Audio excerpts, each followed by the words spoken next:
नमस्कार साथियों, मैं सरिता। स्वागत है आपका मेरे कहानियों के चैनल कुछ भूल गए कुछ याद है में। यहाँ मैं प्रत्येक अंक में आपके लिए एक नई कहानी लेकर आती हूँ। हम सब कहानीकार हैं। हमारी आवाज़ें हमारे पूर्वजों की कहानियों से जीवंत हैं। आज आप सुनेंगे मुंशी प्रेमचंद जी की एक मार्मिक कहानी तेतर। आइए सुनते हैं।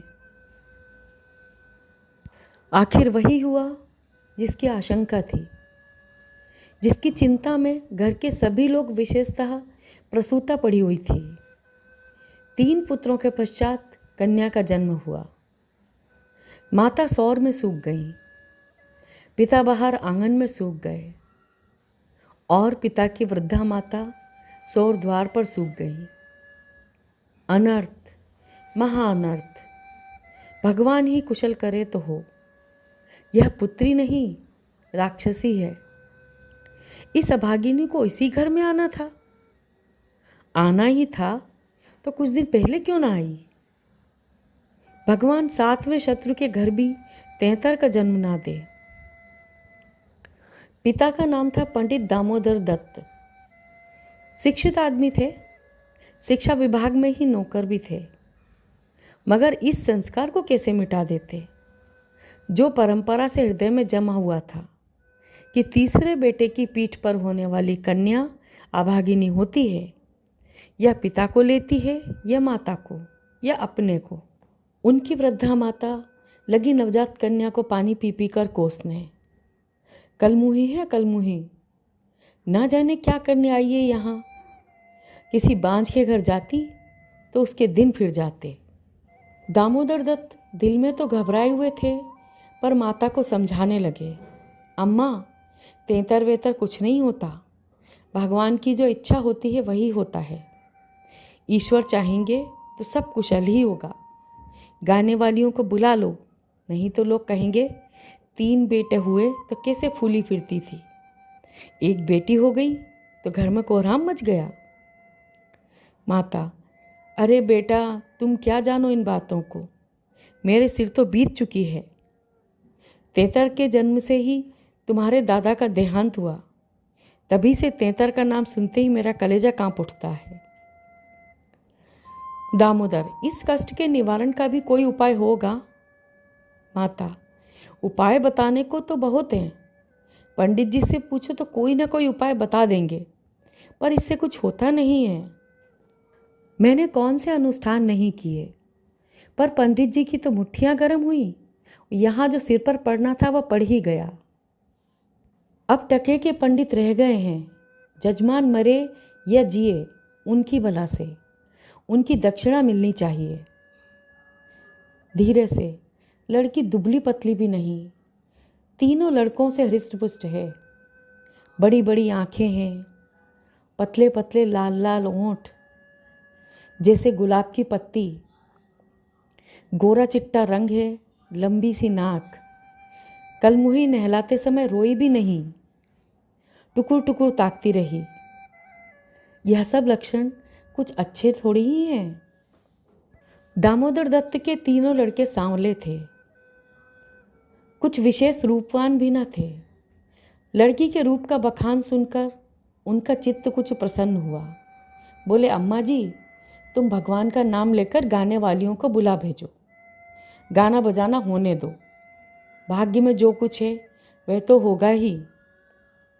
माता, जी तो हुलसता नहीं, करूं क्या। दामोदर, गाना न होने से कष्ट का निवारण तो होगा नहीं कि हो जाएगा। अगर इतने सस्ते में जान छूटे तो ना कराओ गाना। माता, बुलाए लेती हूँ बेटा, जो कुछ होना था वह तो हो गया। इतने में दाई ने शोर में से पुकार कर कहा, बहू जी कहती हैं गाना वाना कराने का काम नहीं है। माता, भला उनसे कहो चुप बैठी रहें। बाहर निकलकर मनमानी करेंगी। 12 ही दिन हैं, बहुत दिन नहीं हैं। बहुत इतराती फिरती थीं, यह ना करूँगी वह ना करूँगी। देवी क्या है, देवता क्या है। मर्दों की बातें सुनकर वही रट लगाने लगती थी।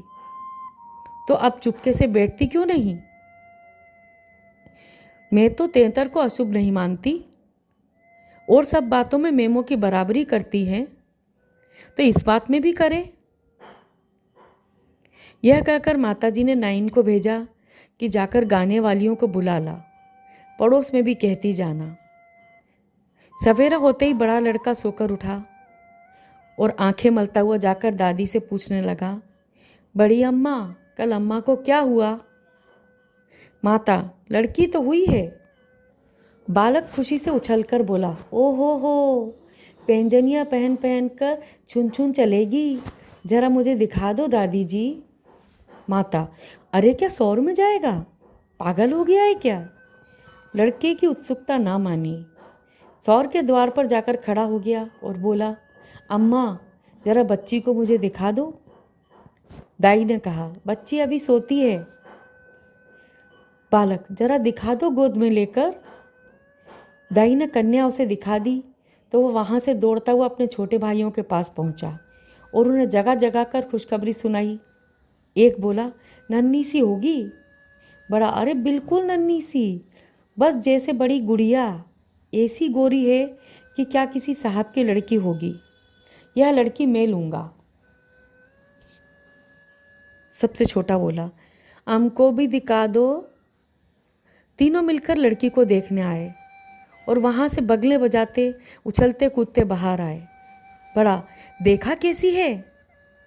मंझला, कैसे आंख बंद किए पड़ी थी। छोटा, इसे हमें तो देना। बड़ा, खूब द्वार पर बारात आएगी, हाथी घोड़े बाजे आतशबाजी। मंझला और छोटा ऐसे मग्न हो रहे थे मानो वह मनोहर दृश्य आंखों के सामने है। उनके सरल नेत्र मनोल्लास से चमक रहे थे।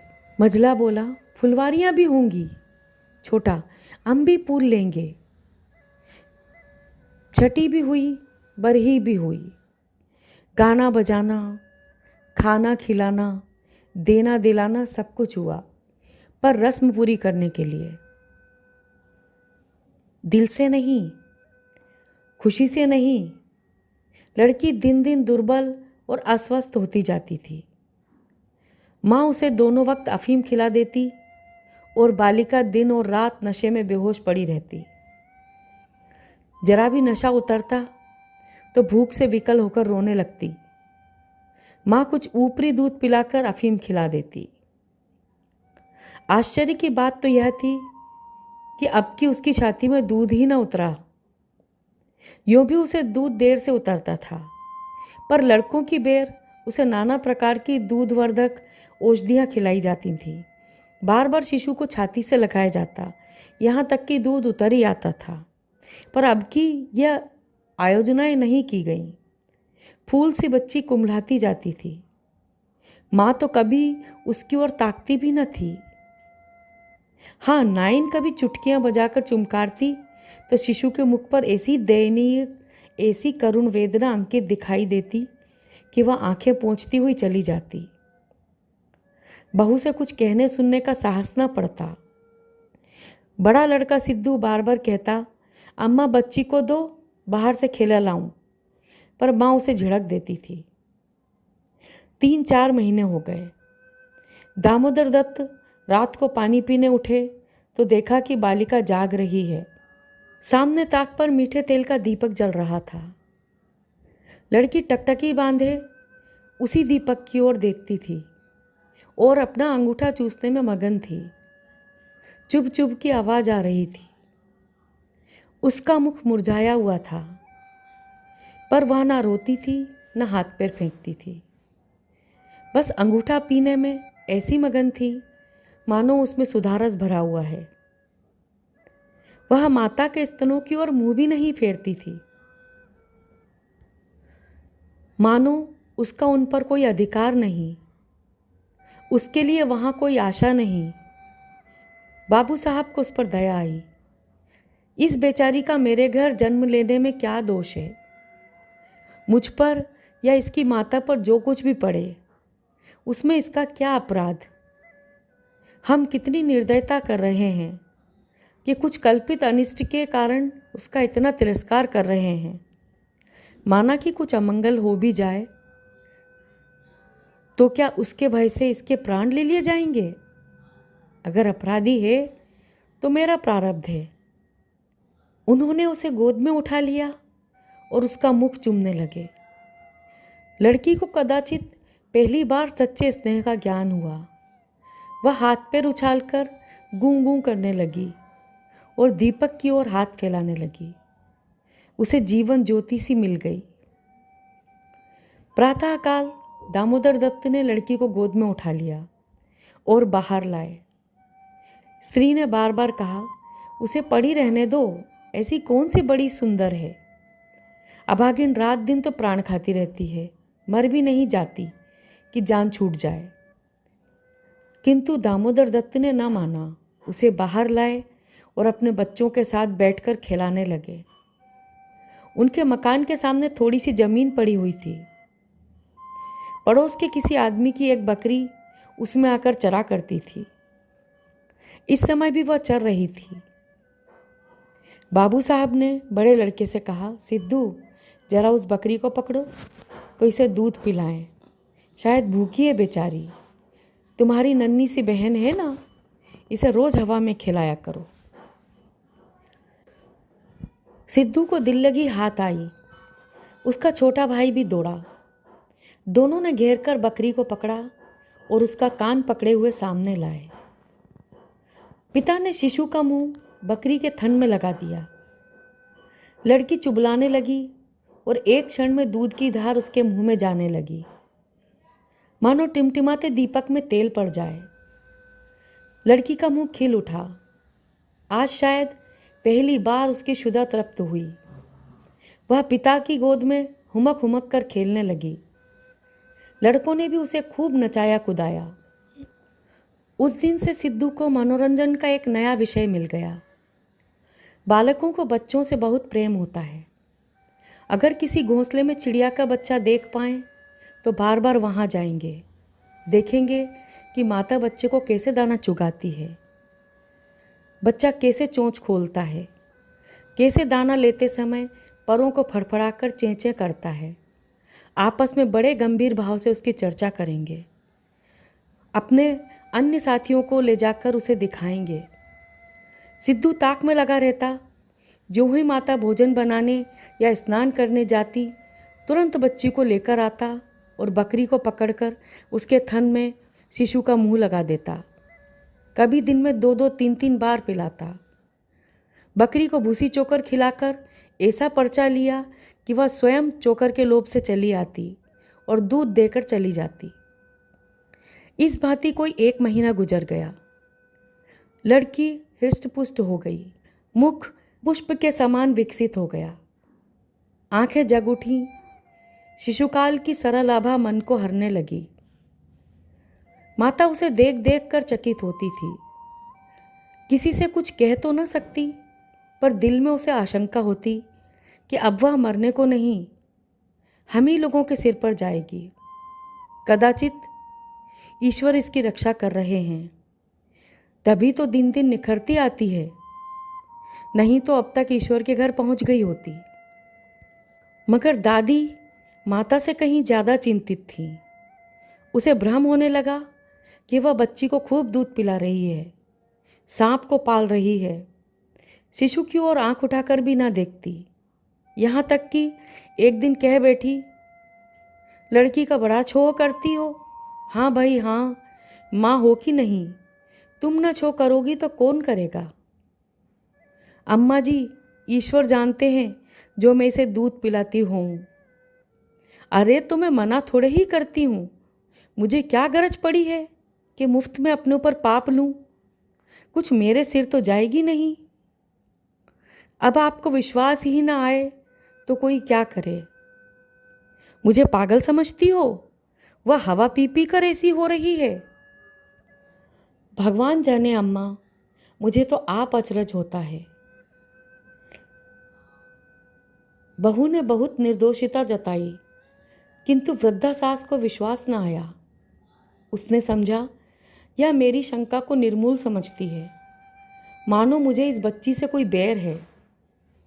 उसके मन में यह भाव अंकुरित होने लगा कि इसे कुछ हो जाए तब यह समझे कि मैं झूठ नहीं कहती थी। वह जिन प्राणियों को अपने प्राणों से भी प्रिय समझती थी, उन्हीं लोगों की अमंगल कामना करने लगी, केवल इसीलिए कि मेरी शंकाएं सत्य हो जाएं। वह या तो नहीं चाहती थी कि कोई मर जाए, पर इतना अवश्य चाहती थी कि किसी बहाने से मैं चेता दूं कि देखा, तुमने मेरा कहा ना माना, यह उसी का फल है। उधर सास की ओर से ज्यों-ज्यों यह द्वेष भाव प्रकट होता था, बहू का कन्या के प्रति स्नेह बढ़ता था। विचित्र दशा हो रही थी। न दिल खोलकर प्यार ही कर सकती थी, न संपूर्ण रीति से निर्दय होते ही बनता था। न हंसते बनता था, न रोते। इसी भांति 2 महीने गुजर गए और कोई अनिष्ट न हुआ। तब तो वृद्धा सास के पेट में चूहे दौड़ने लगे। बहू को 2-4 दिन ज्वर भी नहीं आ जाता कि मेरी शंका की मर्यादा रह जाए। पुत्र भी किसी दिन पैर गाड़ी से नहीं गिर पड़ता। न बहू के मायके से ही किसी के स्वर्गवास की सुनावनी आती है। एक दिन दामोदर दत्त ने खुले तौर पर कह भी दिया कि अम्मा, यह सब ढकोसला है। 73 लड़कियां क्या दुनिया में होती नहीं? तो सबके माँ बाप मर जाते हैं क्या?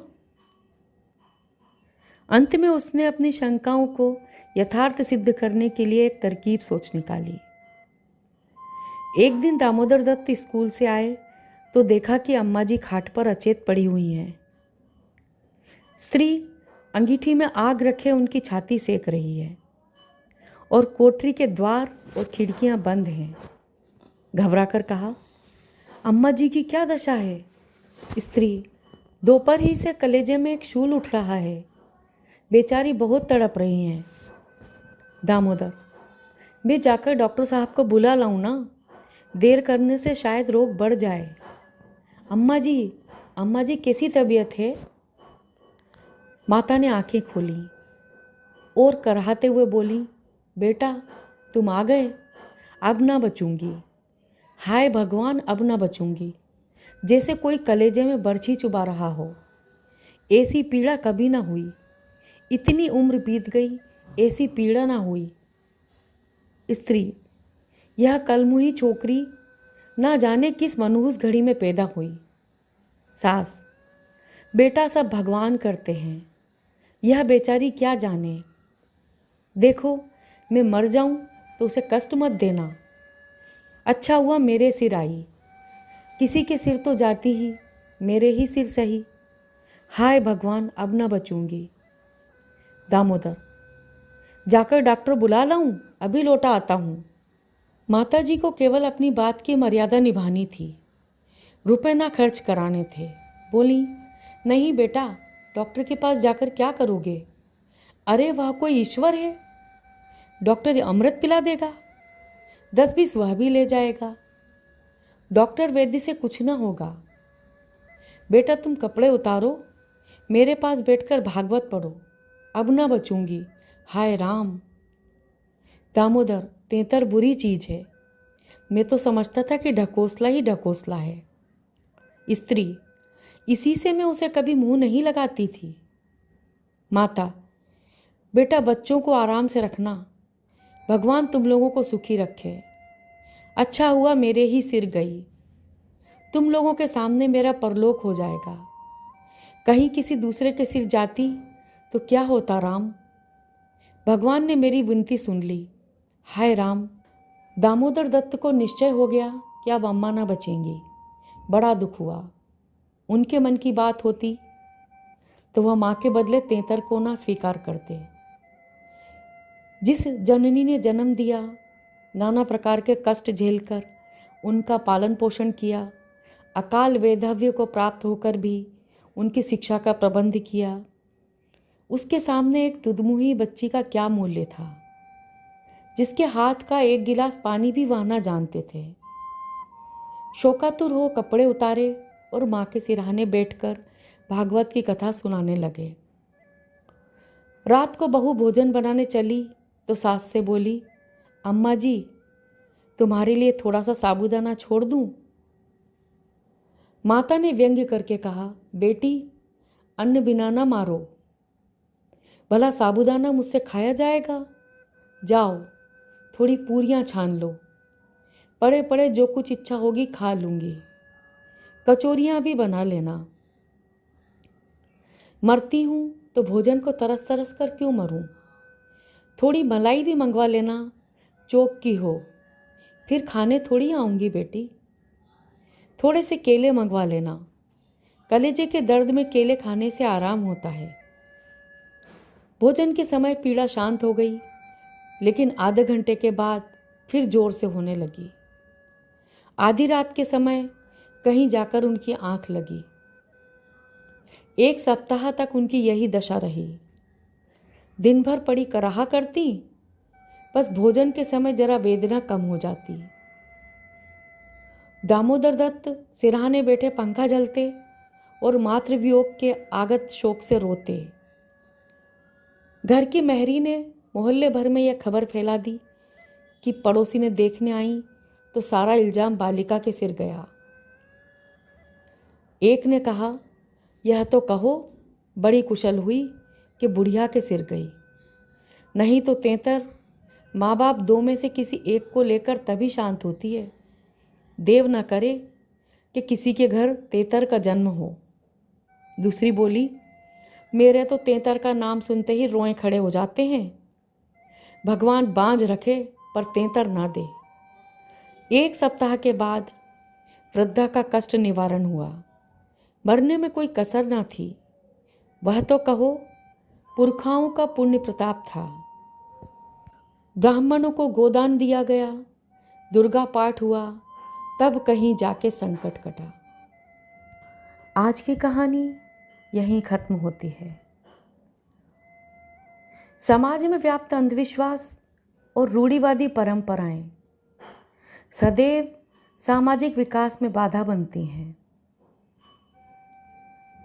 मैं सरिता अब आपसे विदा लेती हूँ। कल फिर मिलूंगी एक नई कहानी के साथ। नमस्कार।